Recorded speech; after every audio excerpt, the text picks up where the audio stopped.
کرناٹک حکومت کا ایک اہم تعلیمی فیصلہ، SSLC اور دوسرے PUC طلباء کے لیے پاس ہونے کا فیصد کم کر کے 33% کر دیا گیا ہے، جو پہلے 35% تھا۔ اس فیصلے کا خیر مقدم کیا جا رہا ہے، خاص طور پر اسکول مینجمنٹس، اساتذہ اور والدین کی جانب سے، جو اسے CBSE جیسے مرکزی بورڈ سے ہم آہنگی کی طرف ایک قدم مانتے ہیں۔ لیکن سوال یہ ہے کہ کیا صرف پاس فیصد میں کمی سے ریاست کے تعلیمی نظام کی چھپی ہوئی خامیاں دور ہو جائیں گی؟ کیا ہم صرف طلباء کو پاس کرانے پر زور دے رہے ہیں یا ان کی اصل علمی قابلیت پر بھی توجہ دی جا رہی ہے؟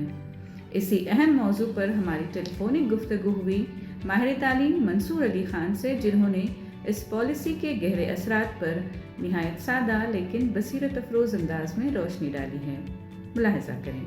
So my question is reducing the pass percentage from 35% to 33% a genuine step toward equity or simply a statistical adjustment to make systemic inefficiencies, sir? See, the difference between 35 and 33 is not much. Right. But at the same time, it goes a long way in restoring the confidence of the student. And apart from marks, what really matters is how we prepare the child for life skills and way of life going forward, communication skills and all that. So it will help a lot of students who are at the borderline, who are getting 33, 34%, but not being able to make it. So it's not it's in fact, I personally feel it's a good step if you want to make student-friendly policies and the stress on the students is less, and more we should focus on life skills and teaching the children to learn for life. So it is not a compromise according to you regarding this? No, I don't think so. Okay. Can such a shift be justified when core issues like curriculum, inadequate teacher training, and poor infrastructure sometimes remain? See, this is a part towards developing the education sector. By just not reducing the marks, you need to also get good quality teachers, teacher training, curriculum planning in place, and all this will sit in place as a whole thing. It's just not the 33%. You have to have the entire ecosystem together. Okay. Do you think, sir, will this change actually motivate students to perform better or simply foster complacency among both students? It's not. See, you tell me one thing, somebody getting 35 marks and somebody getting 33 marks. What would be the difference? It would be more or less the same level.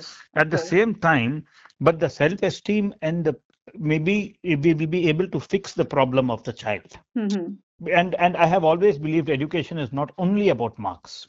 Right. Okay. So I don't think so. It's a bad step by the government at all to help the child. So there's also about internal marks also, that how can we ensure internal marks are awarded fairly when there is no common standard across schools? See, that is, for example, in the internal mark system differs in CBSE and SSLC, IGCSE and IB.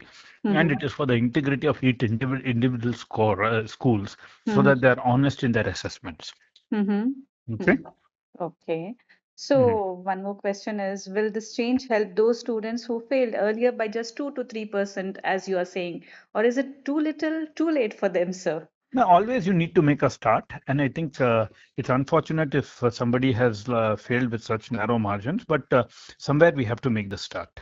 Yes, sure. And my last question is, has the department made any preparations for the possible spike in pass percentages and its consequences in PU colleges next year, sir? I think they would have taken all that into consideration. And it's always better for children to pass and go to higher classes, and we have to make if the capacity is not there, we have to build the capacity. Thank you so much for speaking with Sala Digital.